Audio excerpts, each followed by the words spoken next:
지금 중동보호국들이 직면한 가장 뼈아픈 현실은 무기의 성능 부족이나 군사력의 열세가 아닙니다. 바로 이란이 치밀하게 설계한 비대칭 전력에 의해 천문학적인 국부가 공중에서 증발하고 있다는 끔찍한 사실입니다. 이란이 아랍에미리트와 사우디아라비아를 향해 벌떼처럼 쏘아올리는 샤헤드 계열 자폭 드론의 일기당 제작비는 고작 2만 달러, 우리 돈으로 약 2,700만 원 수준에 불과합니다. 반면 이를 요격하기 위해 미국산 패트리어트 미사일을 한 발 발사할 때마다 약 400만 달러, 하나로 무려 54억 원이 허공으로 사라집니다. 2천만 원짜리 장난감 비행기를 막으려고 50억 원이 넘는 최고급 미사일을 울며 겨자 먹기로 쌓아야 하는 기막힌 소모전이 매일 밤 벌어지고 있습니다. 방어막을 촘촘히 펼치면 펼칠수록 오히려 국가 재정이 바닥을 드러내는 치명적인 늪에 빠져버린 상황입니다. 수십 년간 막대한 오일머니를 지불하며 서방 세계의 안보 우산 아래 있었던 사우디와 아랍에미리트는 격렬하게 분노하고 있습니다. 자신들이 수십조 원을 들여 사들인 최첨단 요격무기들이 이런 저열한 물량공세 앞에서는 그저 돈 먹는 하마로 전락해버렸기 때문입니다. 심지어 미국과 유럽의 거대 방산업체들은 유지고수 비용으로 엄청난 바가지를 씌우고 있습니다. 정작 다급한 추가 미사일 인도 물량은 수년째 지연시키는 오만한 태도로 일관하고 있습니다. 돈을 산더미처럼 쌓아두고도 사우디의 최대 정유시설이 불타오르고 두바이 국제공항이 마비되는 참담한 굴욕을 겪고 있습니다. 이는 서방의 방위체계가 중동의 실질적인 안보를 전혀 보장하지 못한다는 뼈아픈 증명입니다. 이란의 노림수는 아주 명확하고 악랄합니다. 이스라엘 본토를 직접 타격하는 것보다 미군 기지를 내어준 걸프의 아랍 국가들을 공격하는 것이 전략적으로 훨씬 유리하다는 계산을 마쳤습니다. 사우디의 경제 생명줄인 아람코 정유 시설을 마비시키고 아랍에미리트의 관광과 물류 허브인 두바이를 타격함으로써 천문학적인 타격을 강요하고 있습니다. 며칠간의 공항 폐쇄와 영공 통제만으로도 아랍에미리트가 입은 경제적 손실은 수조 원을 가볍게 넘어섭니다. 이란은 헐값에 들어온 몇백 대로 중동보호국들의 경제 심장부에 치명상을 입히며 미국과 협력하지 말라는 강력한 피해 경보를 보내고 있습니다. 이러한 가랑비 작전은 걸프 국가들의 미래 생존 전략마저 뿌리째 흔들고 있습니다. 사우디아라비아가 야심차게 추진 중인 네옴시티 프로젝트나 두바이의 글로벌 금융허브 도약은 모두 확고한 안보와 평화가 전제되어야만 가능한 일입니다. 하지만 밤마다 머리 위로 자폭 드론이 쏟아지고 요격미사일의 파편이 최고급 호텔 옥상으로 떨어지는 상황에서 어떤 글로벌 자본이 이들에게 투자를 지속하겠습니까? 중동의 맹주들은 이란을 선제 타격할 경우 전면전으로 먼저 모든 경제 기반이 붕괴될 것을 두려워하며 그저 날아오는 드론을 비싼 돈을 주고 막아내야만 하는 지독한 수비의 굴레에 갇혀버렸습니다. 결국 사우디와 아랍에미리트는 자신들의 생명줄을 쥐고 흔드는 이란의 비대칭 위협과 방관하는 서방 세계 사이에서 고립무원의 위기에 처했습니다. 기존의 방어 공식으로는 이 가혹한 경제적 출혈을 결코 막아낼 수 없습니다. 완벽하게 새로운 개념의 방공망과 이를 즉각적으로 공급해줄 수 있는 완전히 다른 차원의 돌파구를 찾지 못한다면 중동의 경제는 모래성처럼 무너져 내릴 것입니다.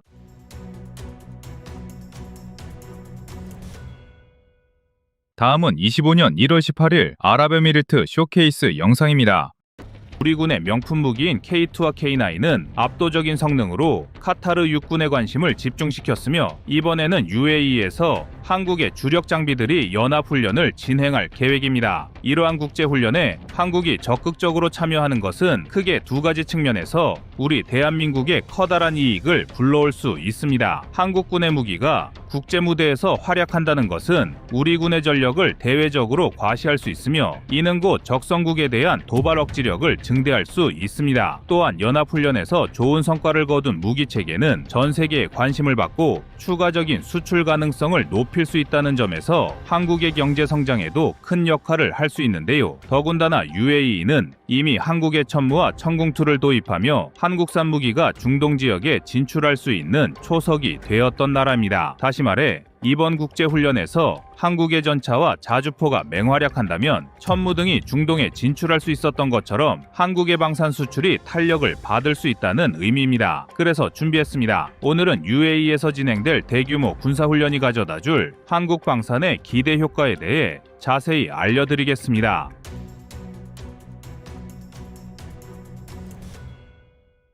내달 10일부터 시행되는 한국과 UAE의 연합훈련은 대한민국 방위산업에는 더할 나위 없이 좋은 기회가 될 것입니다. 한국은 2월 10일부터 20일까지 UAE 현지에서 진행되는 군사훈련에 K2 전차와 K9 자주포, K10 탄약 운반장갑차, K21 보병전투 차량, K600 콧불소, K1 군안전차 등 도합 14종의 장비를 참여시킬 계획인데요. 전차와 자주포를 비롯하여 탄약 운반장갑차 등 훈련에 참여하는 무기체계의 면면을 살펴보면 한국군의 에이스라 할 수 있는 지상전력이 총동원되는 모습입니다. 한국군이 이 정도의 대규모 장비를 파견하여 중동에서 군사훈련을 진행하는 것은 이번이 두 번째로 지난 2024년에는 카타르에서 K2 전차와 K9 자주포가 맹위를 떨친 바 있습니다. 카타르에서 진행된 연합훈련에서 한국은 카타르군이 보유한 독일의 레오파르트 2A7 전차 및 펜자흐비치 2000 등과 연합훈련을 진행하며 전투사격 훈련을 실시했으며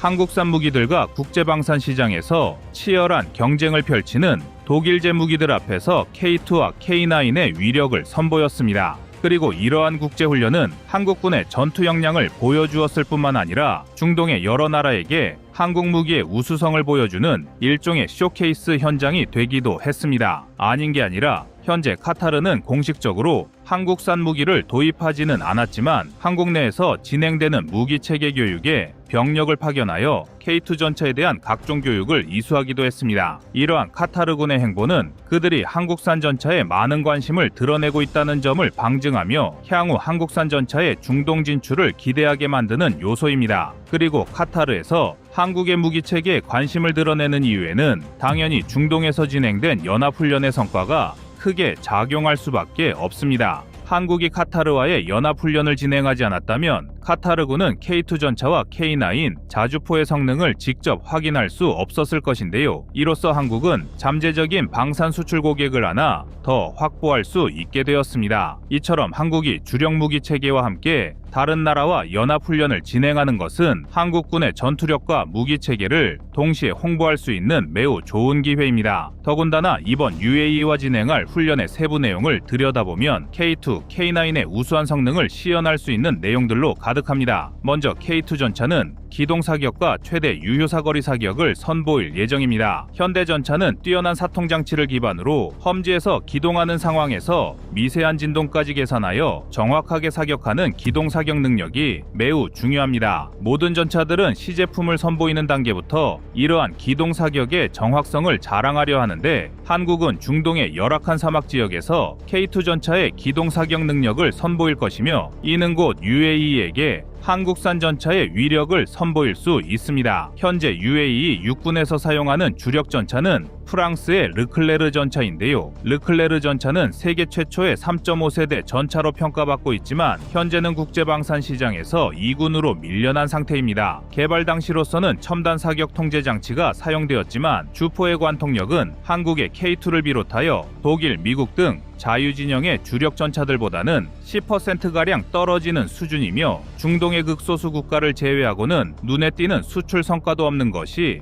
르클레르의 처지입니다. 즉, 한국이 K2 전차의 화력을 제대로 보여주기만 한다면 더 강력한 무기가 필요한 UAE에서도 충분히 한국산 전차의 도입을 검토할 수 있는데요. 여기에 더해 K9의 훈련 내용은 더욱 강력합니다. 한국은 UAE에서 K9의 최대 발사 속도 사격과 TOT 사격을 진행할 수 있도록 일정을 조율하고 있습니다. 자주포에 있어 최대 발사 속도와 TOT 사격은 전술적으로 가장 중요하다고 할 수 있으며 현대 전장에서 자주포의 성능을 가르는 중요한 지표입니다. 최근 전 세계 포병 부대는 나날이 우수해지는 대포병 레이더와 감시 정찰 자산의 눈을 피해 자주포의 생존성을 극대화할 수 있는 방안을 연구하고 있습니다. 이제 자주포는 최대한 짧은 시간 안에 집중적인 화력 투사 후 신속한 진지 변환이 필수가 되었습니다. 따라서 짧은 시간 안에 화력을 집중할 수 있는 최대 발사 속도와 동시에 포탄을 탄착시키는 TOT 사격의 성능은 자주포를 도입하는 국가들에게 매우 중요한 구매 포인트가 될 수 있습니다. 한국의 K9은 분당 6에서 8발 수준의 최대 발사 속도를 보유하고 있으며 K9A2에서는 최대 분당 10발 수준의 사격 속도를 보유할 전망입니다.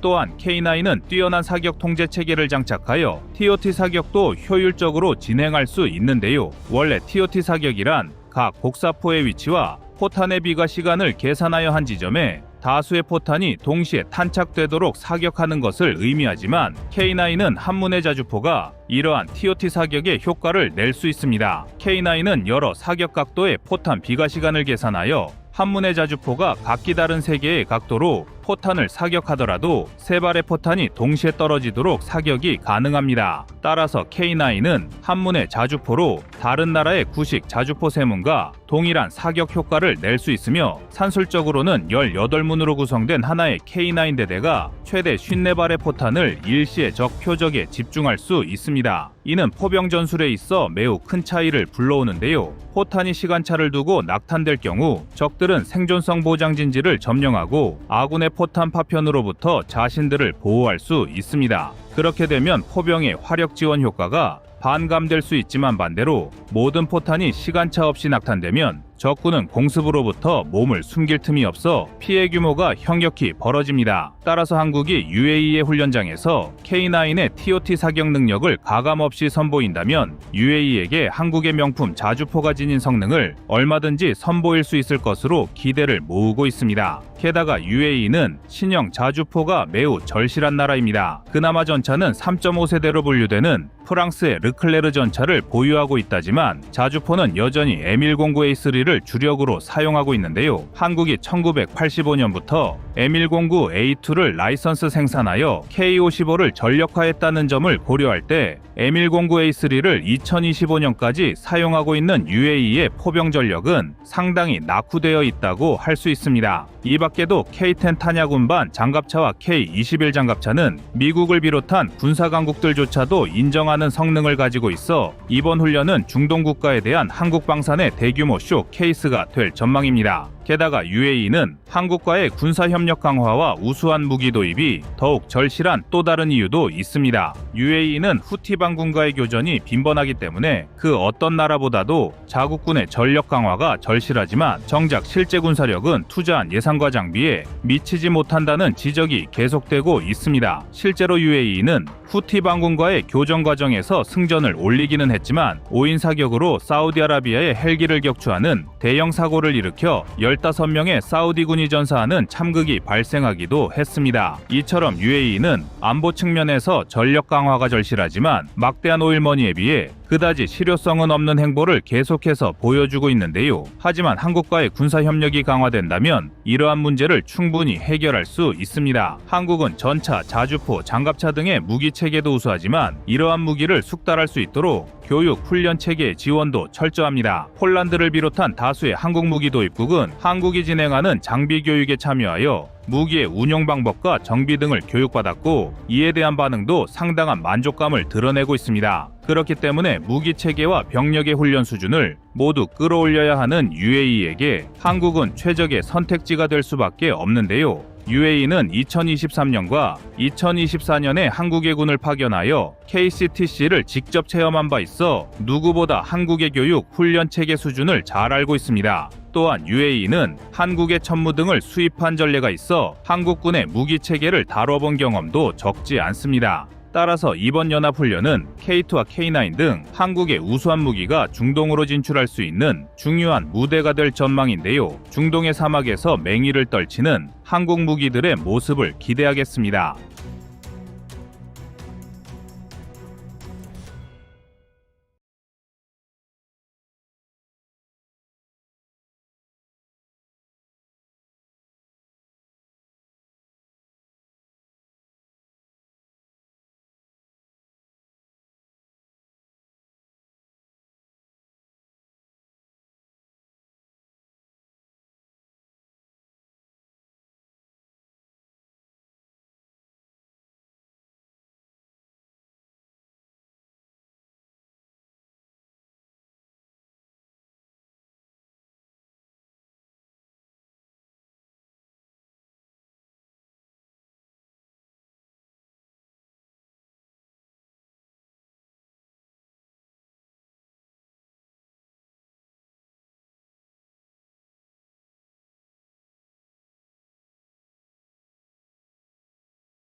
전 세계 방산 시장의 판도가 완전히 뒤집혔다는 외신들의 긴급 타전이 쏟아지고 있는 지금 이 순간, 우리는 대한민국의 주적전차 K2 규표가 마침내 완전한 독립을 선언했다는 사실에 주목해야 합니다. 해외 유수의 군사 전문 매체들인 제인스나 디펜스 뉴스 같은 곳에서는 그동안 한국의 방산 능력을 높이 평가하면서도 늘 마지막 문단에는 하지만 심장은 독일제다라는 꼬리표를 달아왔던 것이 사실입니다. 이것은 단순한 부품의 문제가 아니라 대한민국이 만든 전차를 우리 마음대로 팔 수 없다는 치명적인 약점이자 굴욕적인 한계였습니다. 유럽의 방산 강국들, 특히 전차의 종주국이라 자부하는 독일의 언론들은 한국의 K2 전차가 폴란드 대박 수출을 터뜨렸을 때도 핵심 부품인 파워팩, 즉 엔진과 변속기 기술은 여전히 독일의 허락을 받아야 한다며 은근한 견제와 무시를 보냈던 것이 냉정한 국제사회의 현실이었습니다. 실제로 티르키예가 야심차게 개발했던 차세대 전차 알타이가 수년 동안 공장에서 먼지만 뒤집어 쓰고 있어야 했던 이유도 엔진 자립화에 실패했기 때문입니다. 뿐만 아니라 독일이 티르키예의 파워팩 수출 승인을 거부해서입니다. 이처럼 전차의 심장인 파워팩 기술은 단순한 기계 장치가 아니라 강대국들이 후발주자들을 통제하고 자신들의 시장 지배력을 유지하기 위해 사용하는 가장 강력한 무기이자 족쇄였습니다. 그런데 2026년 2월 이 거대한 카르텔에 균열이 가기 시작했다는 충격적인 소식이 타전되었습니다. 바로 대한민국 경상남도 창원의 S&T 다이내믹스에서 그동안 독일만이 가능하다고 여겨졌던 1500마력급 전차 변속기의 완전 국산화에 성공하고 이를 K2 전차 4차 양산분부터 전격 탑재한다는 소식입니다. 외신들은 이것을 두고 한국이 마침내 기술적 주권을 완성했다며 경악을 금치 못하고 있습니다. 우리가 이 순간에 전율해야 하는 이유는 지난 20년 동안 흘린 피눈물 나는 개발 역사가 있었기 때문입니다. 2005년 정부와 방산기업들은 우리 손으로 전차의 심장까지 만들어보자는 일념 하나로 장장 964억 원이라는 천문학적인 개발비를 투입해 국산 파워팩 개발에 뛰어들었습니다. 하지만 1500마력이라는 힘을 감당하며 수십 톤의 쇳덩이를 자유자재로 움직이게 하는 기술은 미국, 독일 등 극소수의 선진국만이 보유한 성역과도 같은 기술이었습니다. 개발 과정은 그야말로 실패와 자잘의 연속이었습니다. 엔진은 국산화에 성공했지만 변속기는 번번이 내구도 시험에 벽을 넘지 못했습니다. 국방규격의 가혹한 내구도 검사 기준인 320시간 중 306시간에 버티고도 단 14시간을 남겨둔 채 결함이 발생해 탈락했을 때 연구진들이 느꼈을 참담함은 감히 상상조차 할 수 없을 것입니다. 결국 군은 눈물을 머금고 K2 전차 2차, 3차 양산 사업에서 국산 엔진에 독일제 변산기를 섞어 쓰는 굴욕적인 반쪽짜리 심장을 선택해야만 했습니다. 당시 해외 군사 전문가들은 한국의 기술적 한계가 명확하다며 비아냥거렸고 독일 업체들은 자신들의 변속기를 사갈 수밖에 없는 한국의 처지를 이용해 가격을 올리고 납기를 지연시키는 등 온갖 횡포를 부렸습니다. 하지만 대한민국은 포기하지 않았습니다. 실패를 데이터로 축적하고 7년이라는 인고의 시간을 더 투자해 기어코 그 높은 벽을 넘어선 것입니다.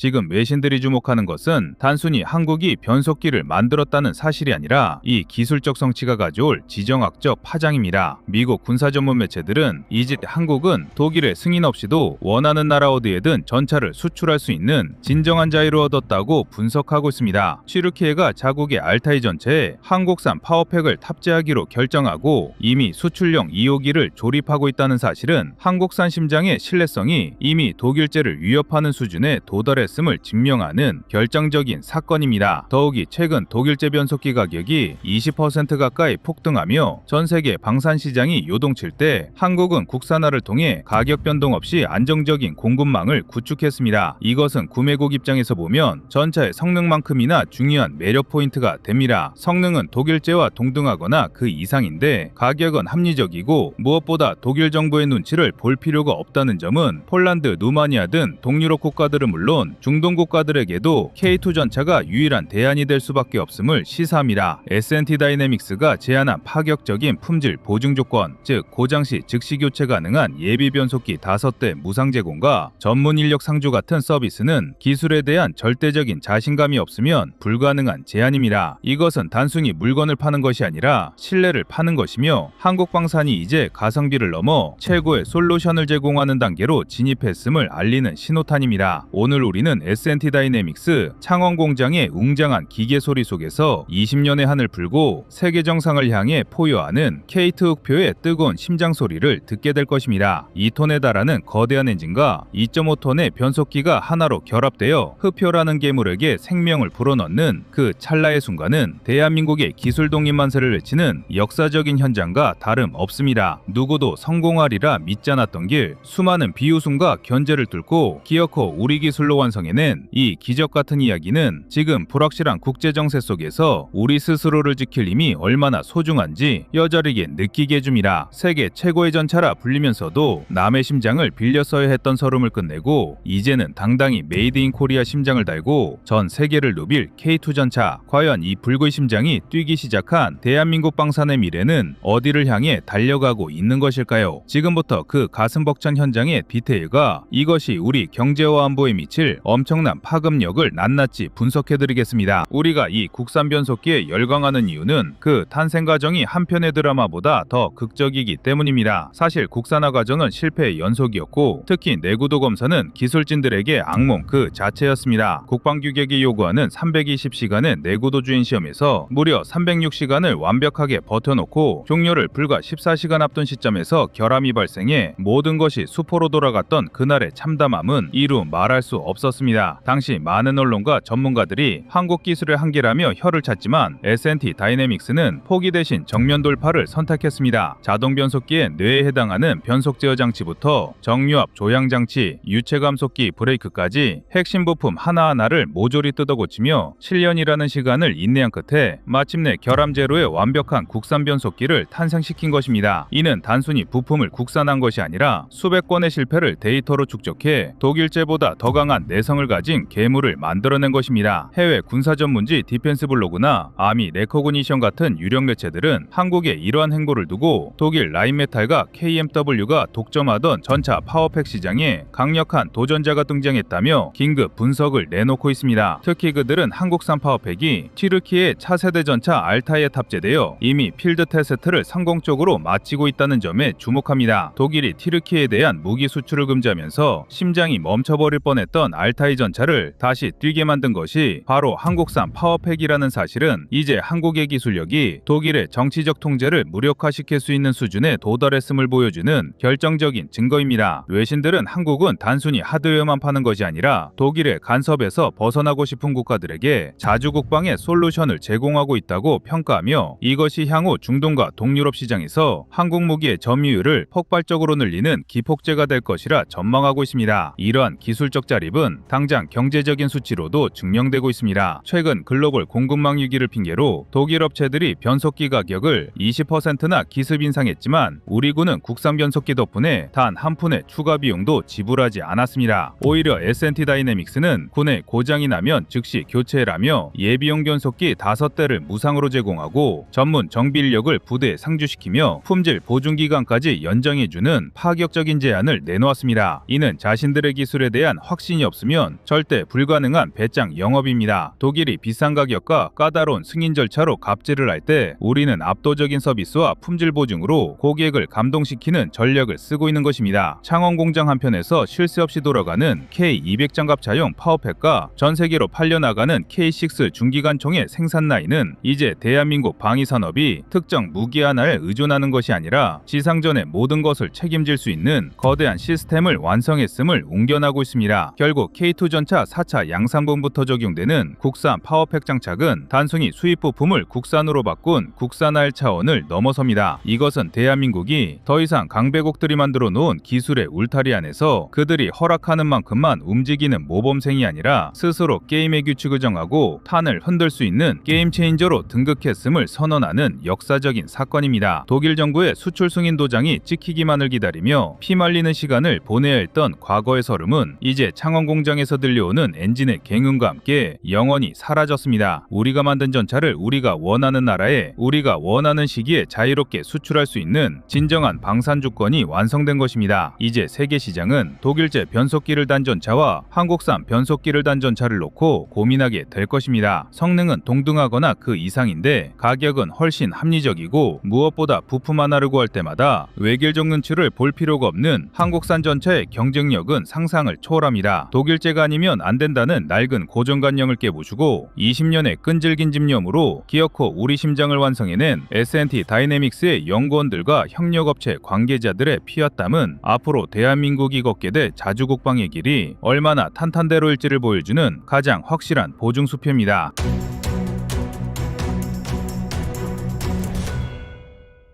다음은 26년 2월 4일 한국 23분마다 독일 기업 인수 영상입니다. 한국 방산과 첨단 산업이 얼마나 이례적으로 그리고 무섭게 발전하고 있는지는 독일 현지에서 벌어지는 실제 인수 사례 3가지를 통해 명확히 증명됩니다. 첫째, 삼성전자의 전략적 행보입니다. 최근 업계에 따르면 삼성은 AI 데이터 센터 핵심인 냉각 기술을 확보하기 위해 유럽 최대 냉난방 공조 기업인 플렉트 그룹과 같은 기술력을 정조준하고 있습니다. AI 시대의 데이터 센터는 엄청난 열을 뿜어내고 이를 시키는 공조 기술이 곧 반도체 성능을 좌우합니다. 독일이 자랑하던 이 정밀 공조 기술이 이제 삼성이라는 거대 플랫폼 안으로 흡수되어 한국의 반도체 생태계를 완벽하게 보호하는 방패가 되고 있는 것입니다. 둘째, 항공우주 분야의 기술 흡수입니다. 한국의 한 방산 관련 기업은 독일의 자동차 및 항공 부품 명가인 헬라 등이 보유했던 정밀 센서 및 보조 기술에 대한 접근권을 확보하거나 관련 사업부를 인수하는 방식으로 기술 격차를 줄이고 있습니다. KF-21 보라매가 4.5세대를 넘어 5세대, 6세대로 진화하기 위해서는 항공기 내부의 열 관리와 미세 센서 제어 기술이 필수적인데 이를 맨 땅에서 개발하는 것이 아니라 독일이 경영난으로 내놓은 알짜 기술을 사들여 단숨에 국산화율을 90% 이상으로 끌어올리는 전략을 구사하고 있습니다. 셋째, 소재, 부품 장비, 즉 소구장의 역습입니다. 과거 한국전차 K2 흑표의 심장인 파워팩 문제로 독일 변속기에 의존했을 때 우리는 기술 종속의 서름을 겪었습니다.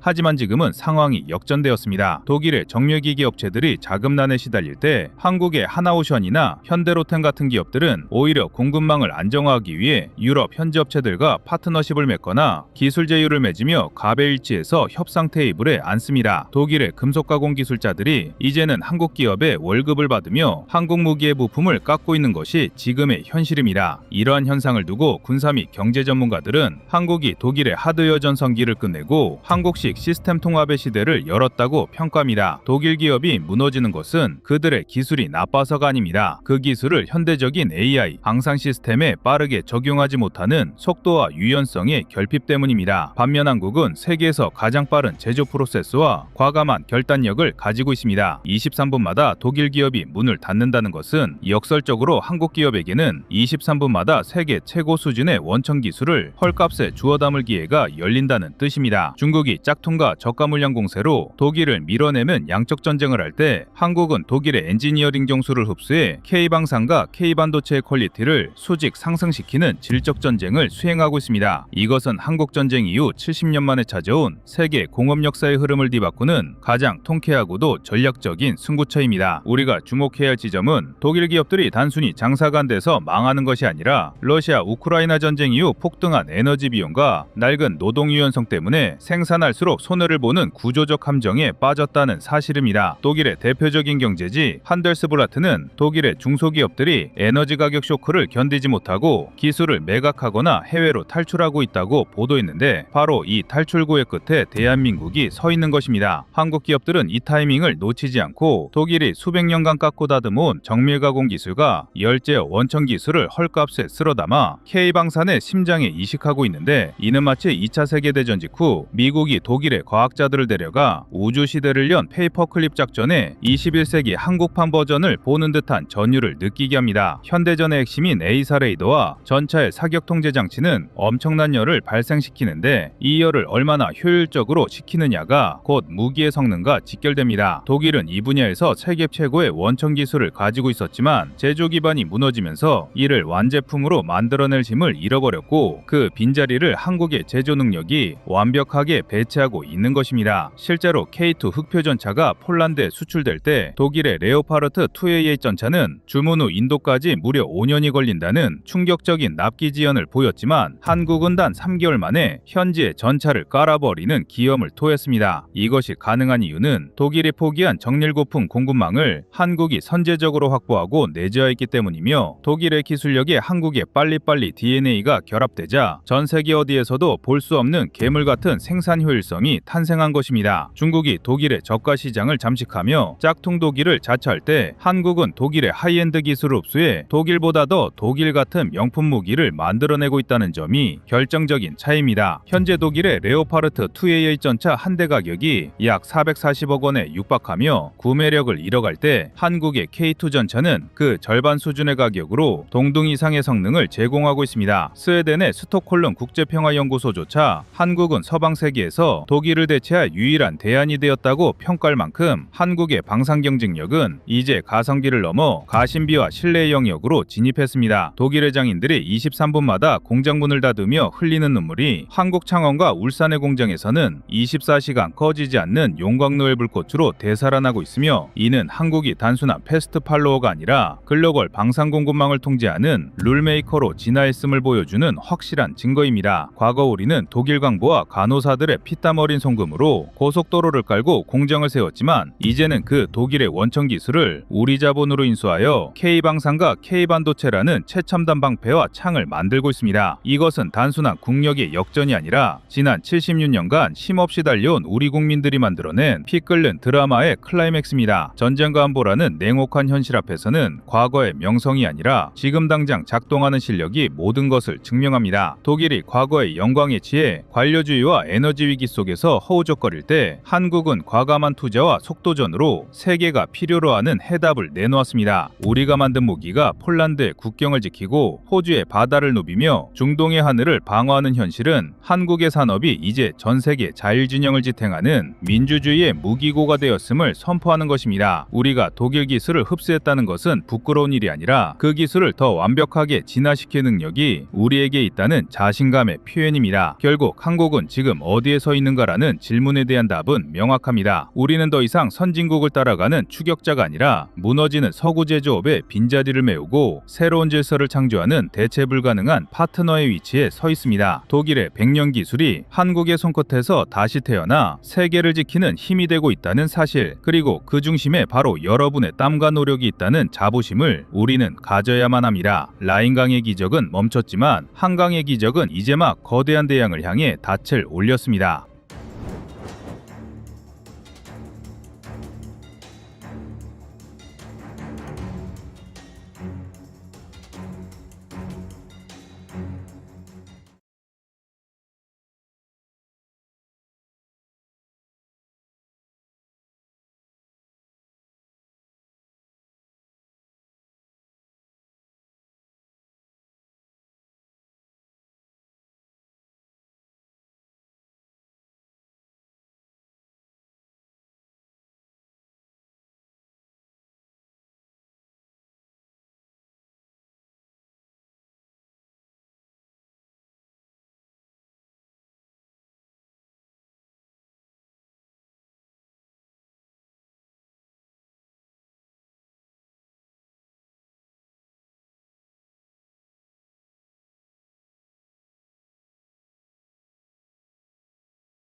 세계 방산 시장에서 전투기보다 팔기 힘든 것이 바로 헬리콥터라는 사실을 아는 사람은 그리 많지 않습니다. 고정익 항공기는 성능과 가격이 명확한 지표가 되지만 회전익 즉 헬리콥터는 파일럿의 생명과 직결되는 저고도 작전의 특성상 기체에 대한 무한한 신뢰와 수십 년간 쌓아온 운용 데이터가 없으면 명암조차 내밀기 힘든 그야말로 철옹성 같은 시장이기 때문입니다. 미국과 유럽이 양분하고 러시아가 틈새를 메우던 이 견고한 카르텔에 균열이 가기 시작했다는 신호가 최근 싱가포르 에어쇼에서 감지되었는데 놀랍게도 그 균열의 중심에 대한민국이 만든 수리온과 마리논이 서 있습니다. 외신과 방산 전문지들이 주목한 것은 화려한 에어쇼의 기동이 아니라 부수 뒤편에서 오고 간 은밀하고도 구체적인 대화들이었습니다. 특히 남아시아의 군사적 요충지인 방글라데시가 한국 항공우주 산업의 부스를 찾아 수리온과 마리논 도입을 심도 있게 타진했다는 소식은 단순한 세일즈 미팅 이상의 의미를 갖습니다. 방글라데시는 그동안 러시아제 미-17 헬기를 주력으로 운용하며 친러 무기 체계에 익숙한 국가였지만 우크라이나 전쟁이라는 지정학적 대변동이 그들의 선택지를 강제로 바꿔놓았습니다. 러시아의 공급망이 붕괴되면서 부품 수급이 불가능해지자 당장 헬기를 띄울 수 없는 절체절명의 위기 속에서 그들이 대안으로 지목한 것이 바로 대한민국의 회전익 항공기라는 점은 시사하는 바가 매우 큽니다. 해외 군사 전문 매체들은 이번 방글라데시의 관심 표명을 두고 한국 방산의 포트폴리오가 완성되는 마지막 퍼즐이라고 분석하고 있습니다. 그동안 K9 자주포나 K2 전차 같은 지상무기, FA-50 같은 경공격기에서 두각을 나타냈던 한국이 이제는 진입장벽이 가장 높다는 헬기 시장에서도 서방의 기술력과 동구권의 가성비를 동시에 만족시키는 유일한 대안으로 떠올랐기 때문입니다. 싱가포르 에어쇼 현장에서 전해진 외신들의 반응을 종합해보면 방글라데시 공군 고위 관계자들은 수리온을 기동 헬기로 마리논을 공격무장 헬기로 운용하는 패키지 도입에 상당한 매력을 느낀 것으로 전해집니다. 이는 규모 면에서는 각각 6대씩 총 12대 안팎의 크지 않은 물량일 수 있지만 그 이면에 숨겨진 전력적 가치는 수조 원을 호가합니다. 전 세계에 깔린 수천 대 노후화된 러시아제 헬기를 대체할 수 있는 표준 모델로서 한국산 헬기가 첫 발을 내딛는 순간이기 때문입니다. 특히 경쟁 기종인 튀르키의 T129 아탁이나 미국의 중고기체들이 가지지 못한 한국만의 강점, 바로 유무인 복합체계 기술이 이 협상의 판도를 뒤흔들고 있습니다. 단순히 사람을 실어 나르는 수송 수단을 넘어 드론과 연동하여 미래 전장을 지배할 수 있는 플랫폼을 제안했다는 점에서 한국의 협상 전략은 경쟁자들을 압도하고 있습니다. 이제 우리는 이 작은 거래가 어떻게 거대한 세계 헬기 시장의 판도를 바꾸고 한국 방산의 미래를 어디로 이끌고 갈지 냉철하게 분석해 보아야 합니다.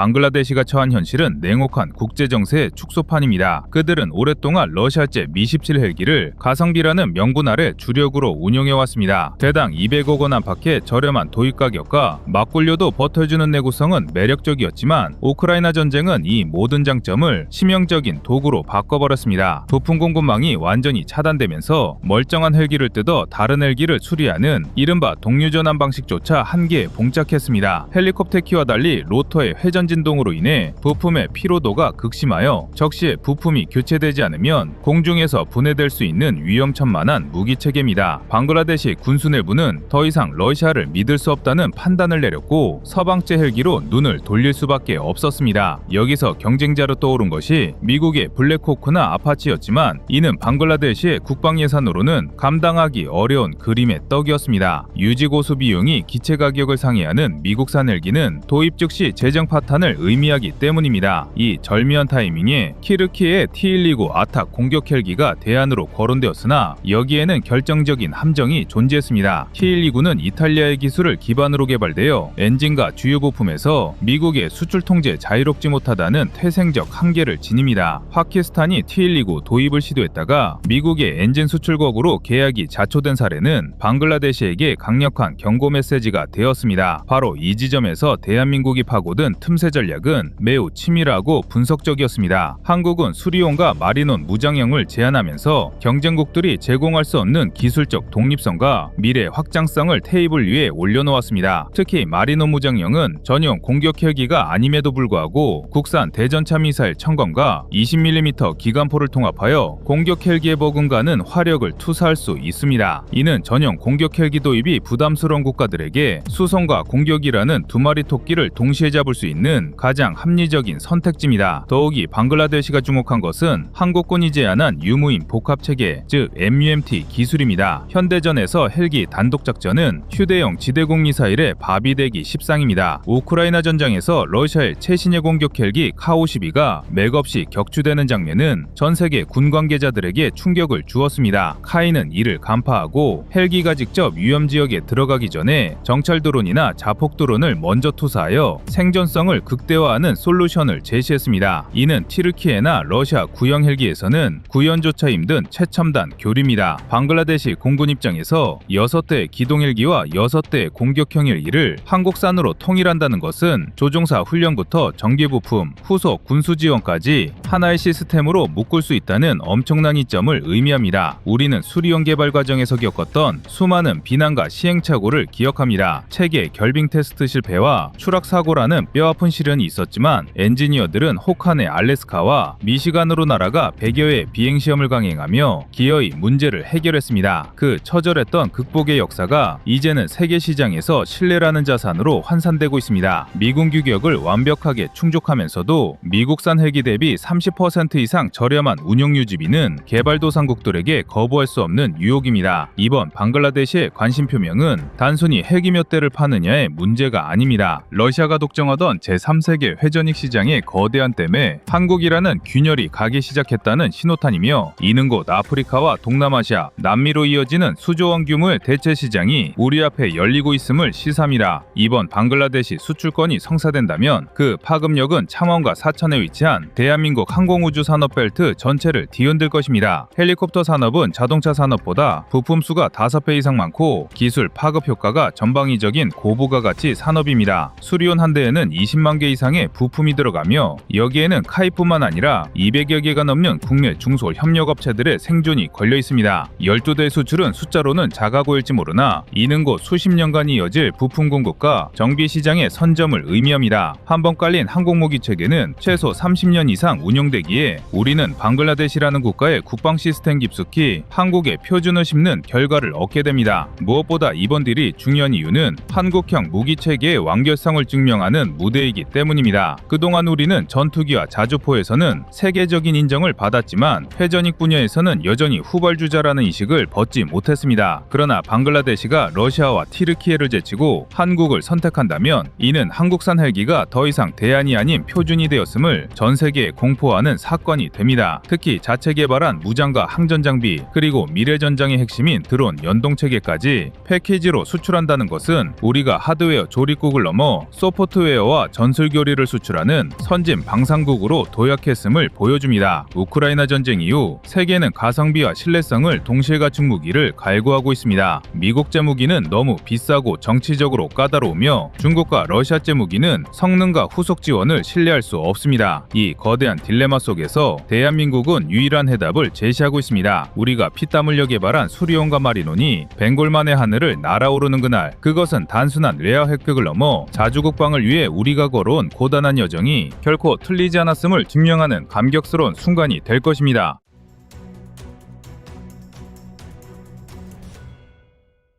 다음은 25년 3월 17일 라팔 버리고 KF-21 영상입니다.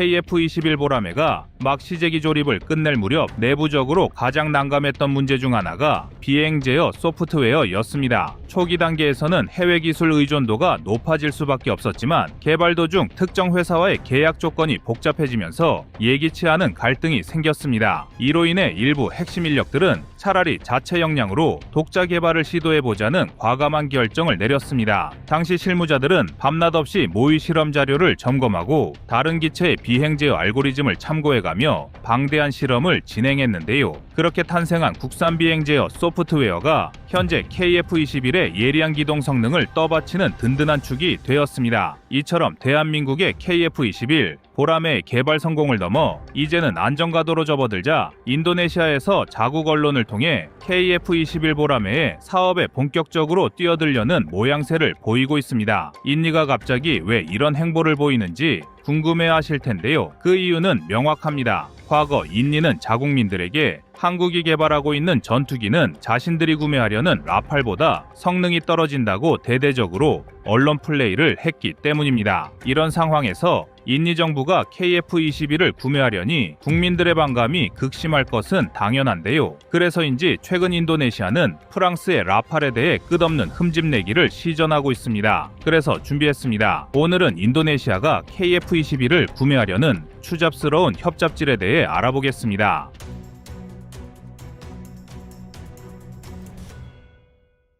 최근 인도네시아 현지 언론들은 프랑스산 전투기 라팔에 대해 너무 비싸다는 비판을 하기 시작하고 있습니다. 덩달아 가격 대비 성능이 뛰어난 KF-21 보라매를 재평가하고 있다는 소식을 전하고 있는데요. 얼마 전까지만 해도 인도네시아 언론은 KF-21 공동개발 분담금 문제와 기술 유출 의혹을 거론하며 부정적 논조를 이어갔는데 최근 라팔이 2,800억 원에 육박하는 대당 가격을 자랑한다면 1,000억 원 이하로 추정되는 KF-21이 훨씬 이득 아니겠느냐는 기사가 잇따라 나오고 있습니다. 그런데 여기서 흥미로운 점은 이와 비슷한 목소리가 말레이시아와 필리핀 등 동남아 여러 국가들에서도 터져 나오고 있다는 사실입니다. 동남아 국가들은 예산이 풍부하지 않은 상황에서 운용 비용이 막대한 무기를 들여오기가 쉽지 않습니다. 물론 라팔은 성능 면에서는 검증된 세계적 전투기지만 제 아무리 좋다고 해도 비싸면 의미가 없다는 실용주의가 팽배해 있는 상황인데요. 그런 상황에서 KF-21이 라팔과 비슷한 수준의 4.5세대 전투기이면서도 가격은 3분의 1이라는 평가를 받으니 당연히 군 관계자나 언론 입장에서도 매력을 느낄 수밖에 없을 것입니다. KF-21 보라매의 대당 가격이 상대적으로 저렴하게 책정될 수 있었던 이유 중 하나는 한국이 오랫동안 FA-50, T-50 등 훈련기, 경공격기 개발을 통해 축적한 경험을 적극 활용했기 때문입니다. 부품 표준화와 생산 라인에서의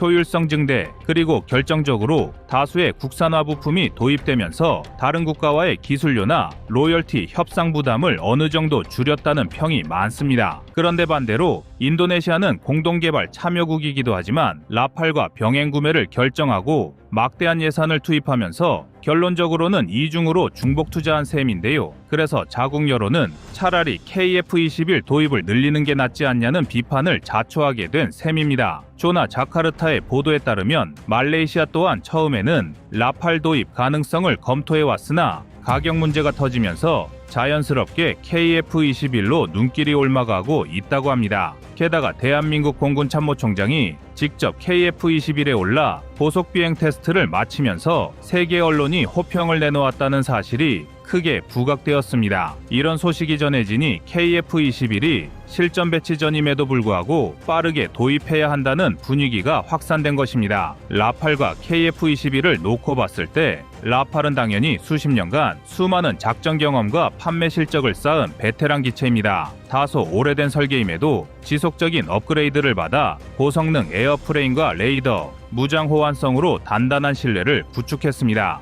그래서 중동이나 아시아 지역 일부 국가는 값이 비싸도 라팔을 선호하는 경향이 있었는데요. 하지만 최근 분위기가 바뀌고 있습니다. 가장 큰 이유는 바로 막대한 비용 부담입니다. 인도네시아가 라팔 42대를 도입하기 위해 책정한 예산은 약 81억 달러로 한화 10조 원대에 달합니다. 대당으로 환산하면 2,800억 원 수준인데 이는 기존 전투기 시장에서조차도 눈에 띌 만큼 높은 가격대입니다. 물론 부품 공급, 정비, 교육 훈련 등 패키지 비용이 포함되었다곤 해도 기체당 2,800억 원은 인도네시아처럼 경제 성장이 절실한 국가 입장에서는 부담스러운 액수일 수밖에 없습니다. 반면 KF-21 보라매는 아직 개발 중인 점을 감안해도 1,000억 원 미만이라는 이야기가 공공연히 오르내리고 있습니다. 말레이시아에선 KF-21을 6천만에서 6,500만 달러 선에서 공급받을 수 있다는 보도가 나오기도 했고 필리핀 역시 FA-50 후속 전투기 사업으로 KF-21을 후보군으로 검토하고 있습니다.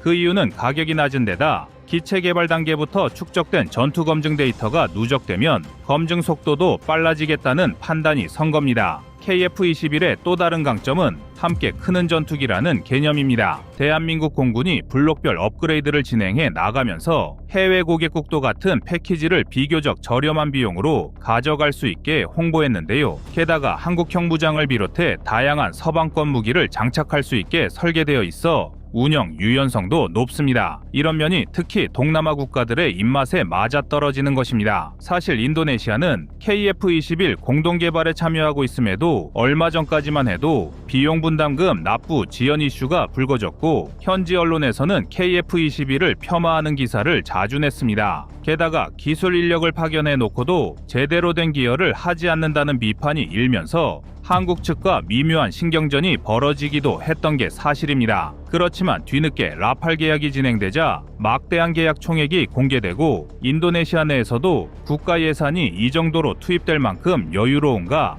라는 근본적 문제가 제기되기 시작하면서 KF-21에 대한 이슈가 다시 부상했습니다. 그때부터 KF-21을 재평가하는 기조가 등장한 것인데요. 특히 최근 조나자카르타 기사는 라팔 한 대 가격으로 KF-21을 3대 살 수 있다는 점을 강조하며 이 기체가 결코 기술 면에서 뒤지지 않는다는 논조를 적극적으로 전파하고 있습니다. 인도네시아가 말레이시아와 무기 경쟁을 벌이는 구도가 은근히 있다 보니 말레이시아도 역시도 한국 전투기를 탐내는데 우리가 왜 더 비싼 라팔만 고집해야 하는가? 라는 의견이 조심스레 나오고 있는 형국입니다. 한마디로 라팔의 고가 정책이 오히려 KF-21의 매력을 부각시키고 있다는 역설적인 상황이 벌어지고 있는 셈입니다. KF-21은 초기 시험 비행에서 이미 음속 이상의 빠른 속도를 안정적으로 구현해내며 기체 강도를 입증했습니다. 여기에 조종석 디스플레이나 항전 장비 운용이 현대화된 덕분에 숙련된 파일럿일수록 해당 전투기를 호평한다는 후문이 들려옵니다.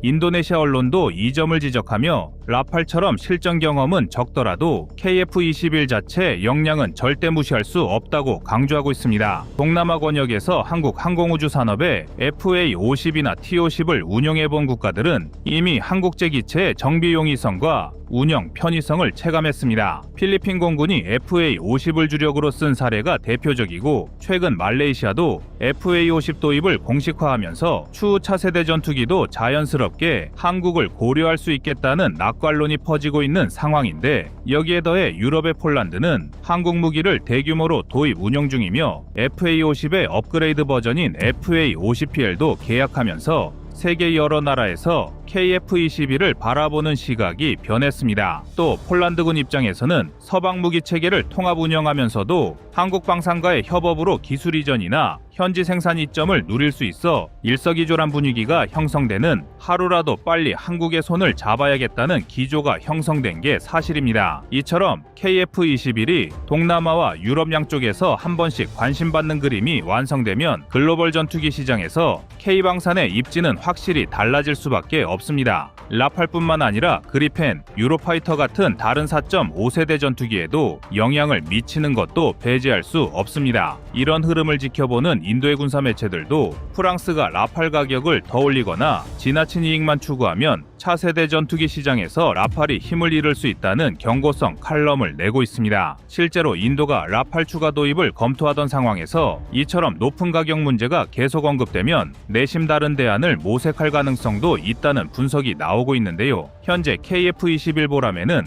블록 1 버전부터 공군 전력에 투입되고 이어 블록 2, 블록 3식으로 성능을 점진적으로 끌어올릴 계획입니다. 처음에는 공대공 임무 위주로 작전을 수행하다가 점차 공대지, 공대함, 정밀유도 무기 등을 통합해 다목적 전투기로 완성도를 높인다는 구상이었는데 이마저도 국산 미사일을 개량하면서 이런 일정 단축이 가속화되고 있습니다. 여기에 차세대 기술인 유무인 복합 전투체계까지 염두에 두고 있으니 시간이 지날수록 KF-21의 가치는 더 올라갈 수밖에 없습니다. 물론 해결해야 할 과제도 존재합니다. 아직 실전 경험이 없는 기체라는 점에서 라팔이나 F-16처럼 전장 검증을 무시할 순 없습니다. 또한 해외 도입국이 KF-21 운용 기술과 전술 노하우를 충분히 습득하려면 한국과 긴밀하게 협력해야 합니다. 결론적으로 라팔의 고가격 정책과 인도네시아의 도입 결정이 오히려 KF-21 강점을 부각시키는 상황이 됐습니다.